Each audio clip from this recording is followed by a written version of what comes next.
Hello, Jeff with the Click team here, and today we're going to be making a simple Asteroids game.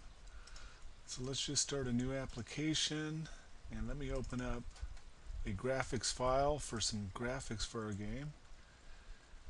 Put a background on here, put that at 0, 0, lock it in, ship, and off screen we'll do our explosion, our shot, large and a medium.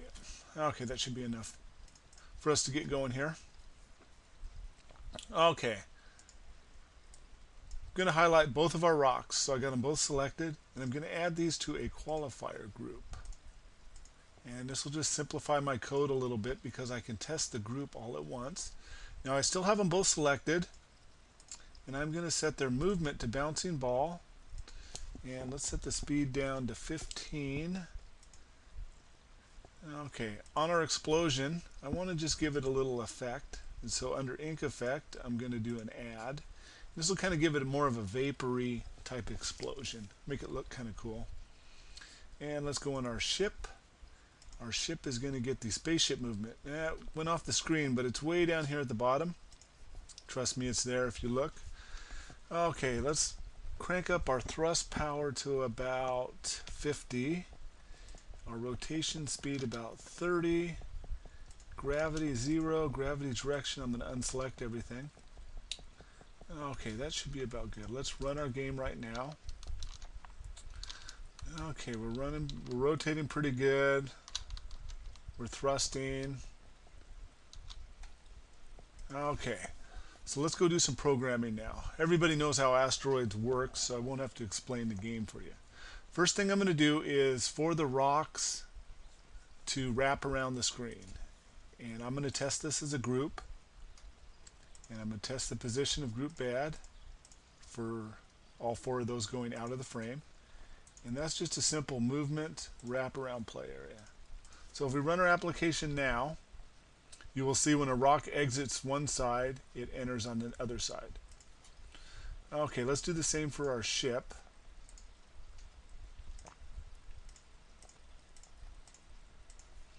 And that one, of course, is also just a wraparound play area. So if you fly off one side, you fly into the other. Okay, so we probably need to do some shooting now and some collision detection. And let's do the shooting first. And keyboard, upon pressing a key, I'm going to pick the space key. Our ship here is going to launch an object, the plasma shot. And it's going to launch it in the direction of the ship. Give that guy a quick test.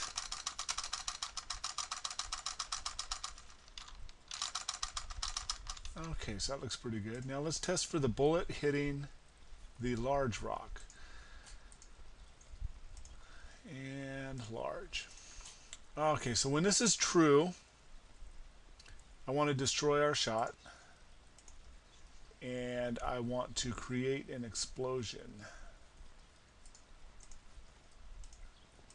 And that's going to be relative to the large rock. And then I also want to create a medium rock.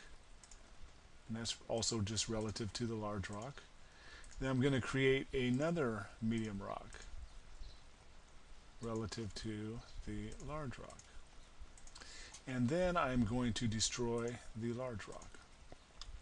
Okay, I'm going to copy this event, and I'm going to edit this to be the medium rock.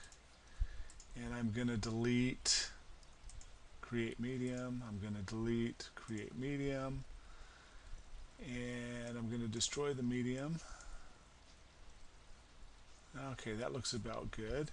Let's run this and see how our game looks. Well, something went wrong there.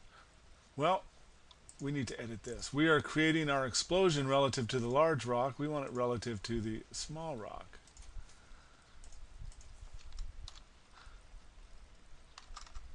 The products make it easy, but not idiot-proof, and you can still have logic errors.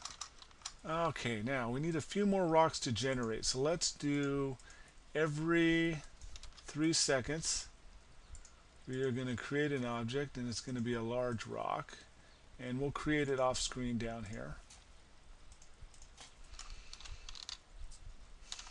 So unless you get to work cleaning out the asteroids, it's going to get busier and busier here.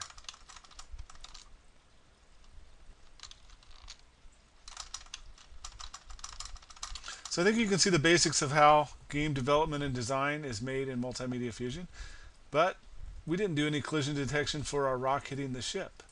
Very probably important. Collision with group bad, and then we are going to create an object which would be the explosion relative to the ship, and then we will destroy our ship. Alright, now it's a little bit more challenging since the rocks can actually destroy us. So in an educational setting, the students are going to be having logic errors, but they won't ever have any syntax errors. So they won't be frustrated by syntax. They'll just be using their brain to develop the video game and computer programming logic. Thanks a lot.